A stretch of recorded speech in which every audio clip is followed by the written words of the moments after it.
చేతిరాత బాగుంటుందా అనేది మనం ఒకసారి చూద్దాం. చేతిరాత ఏదైనా నేర్చుకోవాలంటే ఒక పాఠ్యపుస్తకాలే కాకుండా వీడియోలు, ఇంటర్నెట్ లభించే అదనపు సమాచారం ఇలా ఎన్నో దారులు ఉన్నాయి. కానీ పరీక్షలు రాయాలంటే మాత్రం ఒక్క చేతిరాత మీద ఆధారపడాలి.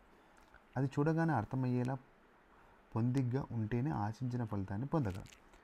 పరీక్ష హాల్లో కొందరిని గమనించే ఉంటారు. వాళ్ళు ఒకదాని తర్వాత మరొకటి అడిషనల్ షీట్లు తీసుకుంటూనే ఉంటారు. దూరంగా అతి తక్కువ లైన్లతో రాస్తుంటారు. మరికొందరేమో ఇందుకు భిన్నంగా పేపర్లు ఎక్కడ అయిపోతాయో అన్నట్లుగా అక్షరాలు చిన్నగా దగ్గరగా ఇరికించి మరీ రాస్తుంటారు. నిజానికి రెండు పద్ధతులు సరికాదు. చేతిరాత బాగుండాలని అంటే దాని అర్థం అక్షరాలను మరీ శిల్పాల్లా తీర్చిదిద్దాలని కాదు. కానీ చదివే వాళ్లకు తేలిగ్గా అర్థమయ్యేలా స్పష్టంగా రాయడానికి ప్రయత్నించాలి. అక్షరాలని ఒకే వరుసలో ఉండేలా చూసుకోవాలి. వాక్యంలో మొదటి అక్షరం ఎక్కడో మొదలై చివరి అక్షరం ఎక్కడో ముగిస్తే చూడడానికి కాదు చదవడానికి కూడా ఇబ్బంది.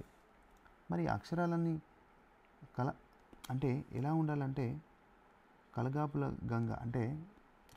గంగగా కనిపిస్తే రాస్తే తికమక తప్ప ఏమీ ఉండదు. పదానికి అలాగే లైనుకు మధ్య తగినంత ఎడం ఉంచి రాస్తే రాసింది చక్కగా అర్థమవుతుంది.